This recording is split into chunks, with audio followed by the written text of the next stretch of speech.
Hey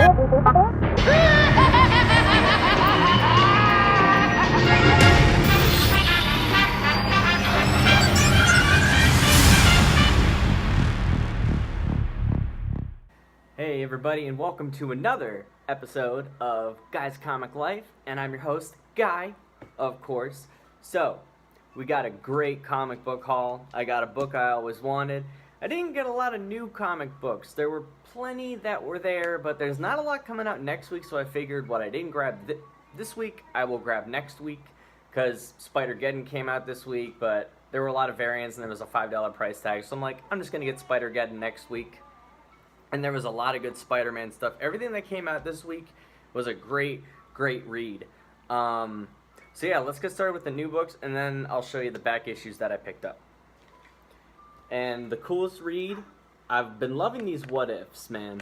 What if Peter Parker became the Punisher? Now this is an amazing cover and a great take on the character. So I don't know if they're going to expand on these what if issues, but the Peter Parker Punisher character, I really thought he was compelling. I hope to see him expanded upon in future stories and comics. So I hope he has his own series.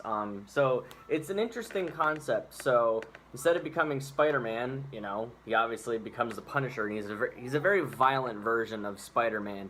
And a lot of alternate things happen. So when the Green Goblin is holding Gwen Stacy captive on the bridge, Spider-Man shoots Green Goblin in the heart and kills the Green Goblin. He saves Gwen Stacy. They get married, and he decides to give up being the Punisher. And Frank Castle finds the Punisher outfit and becomes the Punisher at the end. So we'll see. That was an interesting story. Definitely the best what if to come out so far. And then issue 7 of The Amazing Spider-Man. I thought this was the weirdest issue that has come out so far. It's basically just Boomerang and Peter Parker fighting all of the supervillains in this bar, and the Kingpin was watching because he put a bounty on Boomerang's head, and at the end, the only cool part was the new villain showing up who has yet to be named, and basically took over the Kingpin's criminal empire, so I thought that was pretty cool. I do like this image that Humberto Ramos drew at the end. There he is. He's a really creepy looking man. Freaking got bugs crawling all over him and shit. He looks like a deformed centipede. And of course, my pick of the week was Venom number 7, obviously. Now, you may not know, but there's a Chase variant to this issue with his tongue coming out. I think it was only 1 or 2 per store, and I didn't get there early enough, so I didn't get it. But beautiful Ryan Stegman art as always. But this featured a different artist. He's taken a 1-issue break, Stegman. Ivan Coelho was the artist's name, and he did a fine job. I just think they kind of screwed him a little bit because they didn't put his name on the cover. Still says Stegman on it. But yeah, great read. You basically find out that the symbiote is still connected with Eddie, but their connection has been severed because of the fight with Null. So the symbiote will protect Eddie, but he no longer feels that connection. You can't hear his voice. He can't remember the symbiote's memories with Eddie. So he's connected to it. He just, he can't feel the symbiote inside him anymore. Very interesting. I wonder how they're going to get back together.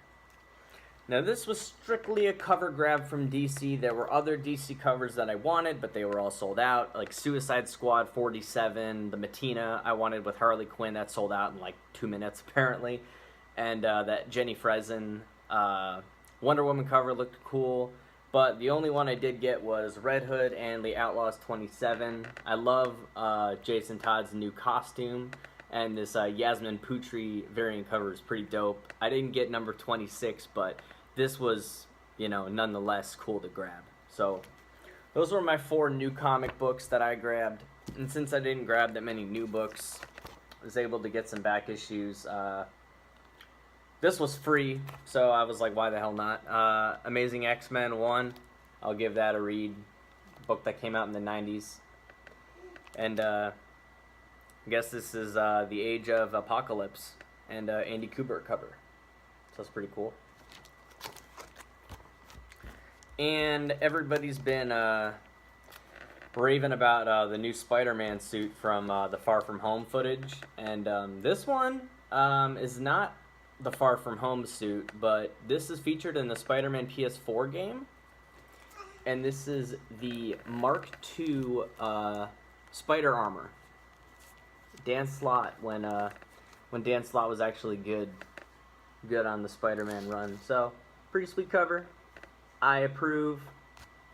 Got that for a couple dollars. Surprisingly going for around 10 to 15 on the bay. Don't know why, but pretty cool. Probably because of the Far From Home. Everyone's speculating what it is. I think the suit in Far From Home is more like a shield, like Nick Fury made it, / stealth. It's a shame. I really want to see the symbiote in Far From Home.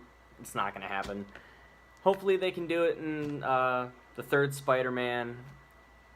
It's too bad that Venom movie, in my opinion, wasn't any good. There was a lot of potential. Like, I love Tom Hardy's performance, and the Venom character was good. I liked Riot, the villain.